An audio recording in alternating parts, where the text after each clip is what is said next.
So obviously this is sort of the card dreams are made of, right? The homecoming, new arena, championship belt on the table in front of you.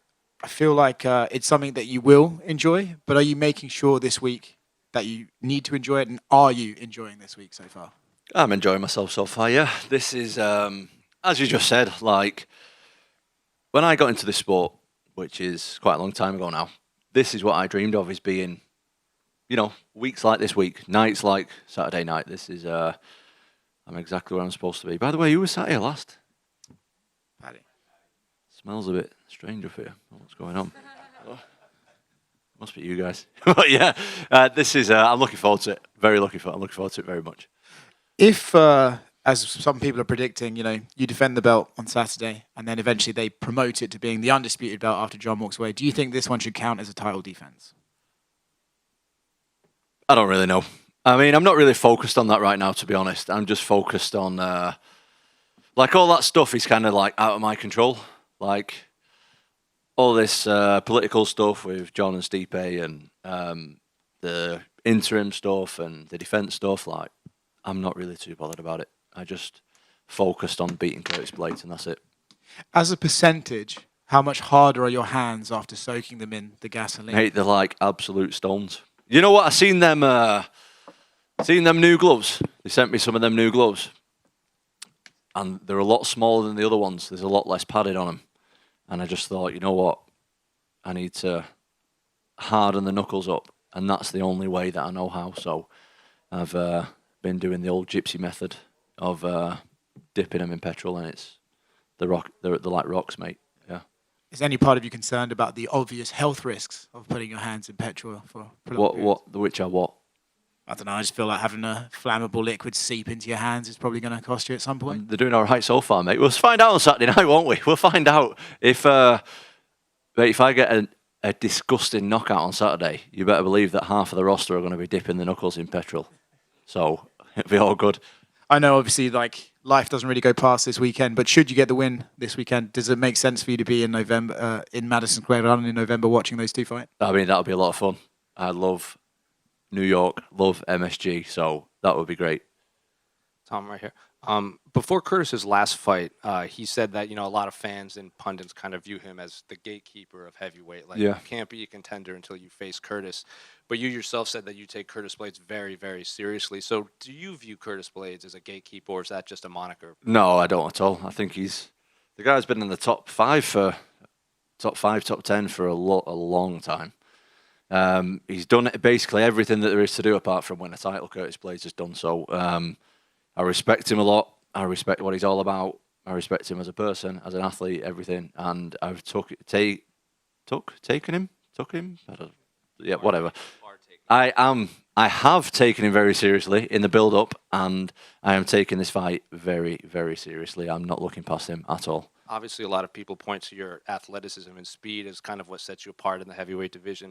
Do you think Curtis is that heavyweight that can match you in the athletic department? No. He also, Curtis, obviously, he comes with a very high-level grappling background. You yourself are a black belt. You have a tattoo on your wrist. Normally, when we see two grapplers in there, it can turn into a striking battle. So, how do you rate Curtis Blaydes striking? Well, I think I'm first of all a grappler, but I've also been doing MMA a long time. The same as Curtis is first of all a wrestler, but he's been doing MMA a long time. So even though we've got like both decent grappling backgrounds, this is an MMA fight. So I rate Curtis's. I don't know. For me, I think I look at it a little bit different to a lot of other people. Is like I don't look at it like individual stuff. I don't look at it like, oh, this guy's a good wrestler and this guy's a good striker or whatever. Like, this is MMA. I look at MMA as a sport of its own. I don't look at it as 5, 6, 7 different disciplines. Like, for me, it's one discipline. It's the discipline of MMA. And you need to be sufficient standing, grappling, on the ground, on the fence, on your back, on top, doing everything. Like, you need to be good at everything in this sport. So, yeah, we're both decent at grappling, but we're both, top of the top level MMA fighters. So it's going to be interesting. Well, I asked Curtis this too, and I'm curious your thoughts. Do you think heavyweights get credit for being well-rounded martial artists, or because to Curtis said you can't really go in there and trade like lightweights because when you touch them on the chin, you kind of go to sleep. Do you think heavyweights get credit as being well-rounded martial artists? I mean, probably not. Like the definite, like we're definitely getting better in terms of skill, but I think as far as guys who actually are good in all aspects of MMA, I think there's probably 7 or 8 of us who are like elite level at MMA. The other guys are more like guys who can knock you out, and that's really it. Do you know what I mean? And that's MMA's like heavyweight MMA's kind of got its own rules in that regard. At any other division, you need to be like fully skilled everywhere, whereas in in the heavyweight division, it's just like there's still guys knocking around who they just need to hit you once, but they're not really great everywhere else. When Curtis fought in Denver, he said he wasn't the biggest fan of fighting at home because you're kind of being pulled in multiple directions. How's it been for you, as the champion fighting at home? Well, I've been pulled in multiple directions, but yeah, it's yeah. I mean, it's fine. Like this is my fourth time fighting in the UK actually, and this time I'm not main event, so I'm sure Leon will be able to give you a more accurate response than I am. But I mean, there's definitely a lot of pressure. There's a lot more pressure fighting here than there is anywhere else. But I'm accustomed to the pressure at this point. Like I'm friggin' #1 heavyweight in the world. If I can't deal with pressure now, then I'm probably doing the wrong thing with my life. So I'm all right with it. And last one for me, I don't know if you saw, but on November 1st, they're going to rule out some of the rule changes that are going to allow 12-6 elbows, and they're going to redefine what a grounded opponent is in the octagon. I'm curious, did you hear about this, and what do you make of the rule changes? I heard something about it before, but I weren't really paying attention what someone was telling me, to be honest. So I think that's pretty good. So they're letting people. What's the second one? Sorry. So you need to have more than just your hands. Yeah. You can't you can have your elbow, your shoulder, your knee. You can't just kind of posture up with your hand. Yeah. Well, I think that's a bit of a silly rule. Anyway, those two, in my opinion, they're good changes. Like they should change them over. And I also think they should allow knees to the head on the ground as well. Well, I guess that kind of is knees to the head on the ground. No. I don't think if they're grounded. No, I think they should allow that. Yeah. Jon said he's going to try to appeal his previous loss to Matt Hamill because of the 12-6 is now allowed. Do you think it should be overturned to a win? Yeah, I think so. I think it's a silly rule. I don't know if you can do that like 10 years after the fact, though. Maybe, or however long ago it was. Maybe you can. I mean, we're talking about Jon Jones. The guy has his own rules, so maybe he can. Tom, you have the shortest average fight time in UFC history, 2 minutes 10. Now, if you didn't already know that, now you do. Is that something that you want to keep going? You want to hold on to that mantle? I mean, it's nice to have, but it's not something I've tried to have. Do you know what I mean? Like, I always go into a fight, honestly, on the contrary to what people think, I prepare for a hard 5 rounds every time. And I see, I always get the same thing from my opponents on my opponent's team. And it's like, oh, we're going to drag him into deep water. We're going to bring him to a place he's never been before. The reason I've never been to them places before is because no one's good enough to take me yet. And that's not me being cocky, that's the reality of it. So everybody comes in and says, yeah, we're going to drag him into deep water. We're going to take him to this miserable place, blah, blah, blah. Like, brilliant. I'm prepared for it. Take me there, please, because I've never been there and I want to see how it goes myself. It's not, I'm not shying away from that at all. Like, if somebody can take me to the 3rd, 4th, 5th round in a competitive fight, fantastic. Because you've been nowhere close to seeing those rounds. And Curtis's team, they've not tried to keep anything secret. They've said that the aim of the game is to try and dominate you on the ground and split you open with elbows. But they're underestimating your incredible jiu-jitsu, aren't they? Do you feel that that would feed into an aspect of your game that has rarely been seen? I don't think they're underestimating me at all. I think that's just talk. And talk is talk and fighting's fighting. So we'll find out on Saturday. Final one from me. Has it been surreal, when you look back where you were 10 years ago to now seeing that Atherton is featuring very prominently on the UFC Embedded Fight Week? Is that crazy to see, where you're at and, where the town's at as well? Yeah, we'd love to see it. We love to see it as Atherton boys, don't we? Very, very nice. No, it's really nice. Yeah, it's really, really nice. And the people love it as well. Do you know what I mean? There's not a lot happens in that town. So to be able to, and that's not me, I'm not saying anything bad. I'm not saying anything bad. If I can bring some positive light to that, that's fantastic. Are you anticipating another mural, one that you're a bit happier with the arms? Yeah, the arms are very small. I think my arms are quite decent. And then when I seen that, I was like, whoa. And I don't know why also. I'm still confused as to why I'm dressed up as a Roman. Like, I don't know why that, as a gladiator or whatever it is. I have no idea why that is, but it's of course I'm honoured for having my face up in my hometown in a massive scale at school, but I don't know why as a gladiator. I still don't understand it. Tom down here to your left. How was the social media detox for you going into this fight? Is the first time you've done it? Yeah, pretty good. Excuse me.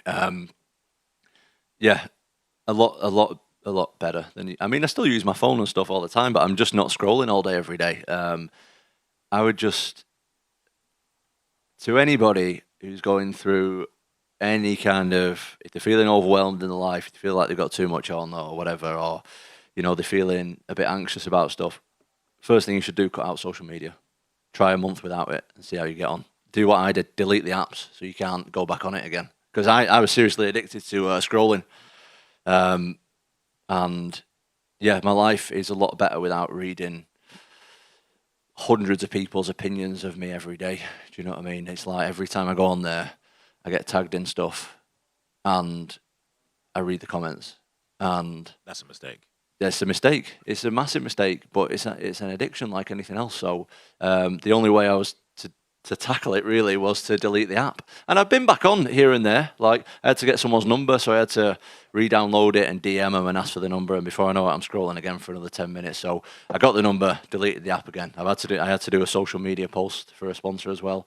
I downloaded X again because I couldn't find my password, and I had to try passwords. And then, anyway, before I know it, I'm scrolling again. So I had to delete it again. And yeah, I'm just in a lot better place mentally without it. Like, I still post on there. I've got my social media guy, Charlie, who runs my YouTube and everything. Like, he's posting, everything's done through me, so it's all authentic. Do you know what I mean? It's not someone else physically posting, but it's coming from me. It's not like someone's full time doing it. But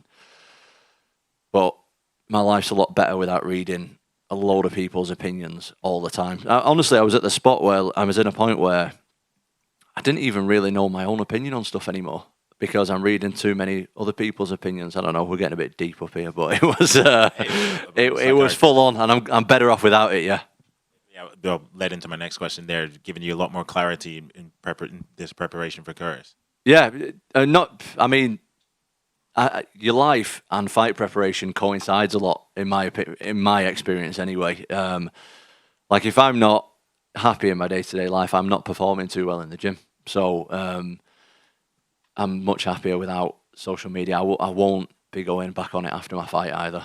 So I'll I might download it and have a look here and there, but I'll never have the app on my phone full time again. Never. Fair enough. And last one from me. Where would you rank Curtis in the list of your opponents in terms of overall skill set? Number one. This guy's the hardest fight in my career, easily. Cheers, man. Tom. I think a lot of people coming into this fight are cottoning on to what you guys are doing in the gym and building that heavyweight kind of super team. Are you fielding like more fighter requests to come down and get involved, and are you expecting more, with a win this Saturday? I mean, it's really nothing to do with me. It's to do with my dad. But that's just something that's kind of happened like organically. We never set out and were like, right, we're gonna get 20 heavyweights on the mat every day. I just kind of like needed big guys to train with. The big guys were kind of local, so we started training together. And then more guys started coming down, and we had guys that, we brought more guys in for sparring, and they liked it. And then before we know it, we have like 20 international guys, heavyweights on the mat every day. It's absolutely insane. And I've obviously brought guys over as well to help me train for this fight specifically. But my training situation absolutely couldn't be better, and I've leveled up massively since my last fight. And looking back to the last fight with Curtis, after the fight you shared a beer, talking about some of your memories from that moment, did it feel like unfinished business even when you're sharing a pint with him? Yeah, absolutely. Curtis is a good guy, man. Curtis is a nice guy from my knowledge of him. And I'm sure he thinks similar to me. I don't know, I can't speak for him, but I'm definitely going to try and knock his head off his shoulders this Saturday. And I'm sure he'll say the same for me. Do you know what I mean? That's the sport. But Curtis, as a human being, from my experience at least, is a good guy. Just finally from me, the pound for pound debate rages on. Dana White, whenever he gets a chance, he'll tell you Jon Jones is the man. Other people say he's not active enough, and you're in a position to comment on that. What do you think? what is this pound for pound bullshit?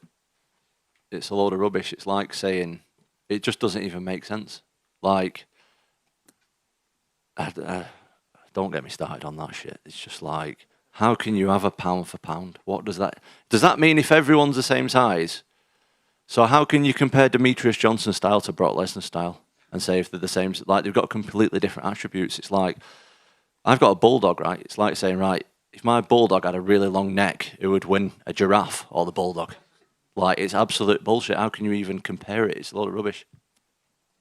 Tom here. How much of this fight is mental due to the way the first fight with Curtis ended? Every fight's mental. Every fight's like a solid 50% mental, in my opinion. For me, that fight's in the past. I'm not focused on that too much. That wasn't really a fight. Curtis is a good guy. He brings good skills. He's great everywhere. And we're two different guys now than we were 2 years ago. You know, MMA moves really quick. So, yeah, this is a new fight for me, really. And you were Muhammad Makayev's first ever Brazilian Jiu-Jitsu coach. What was it like? What has it been like seeing his rise up this flyweight division? Yeah, I don't know. Did he tell you that? He said it in an interview a couple. Oh, right, maybe. I don't know. Because I used to teach a kids class, and he would come to the kids class. So that's how it worked. Yeah, I've known Muhammad since he was like 11, 12 years old. Since he first came to this country, really.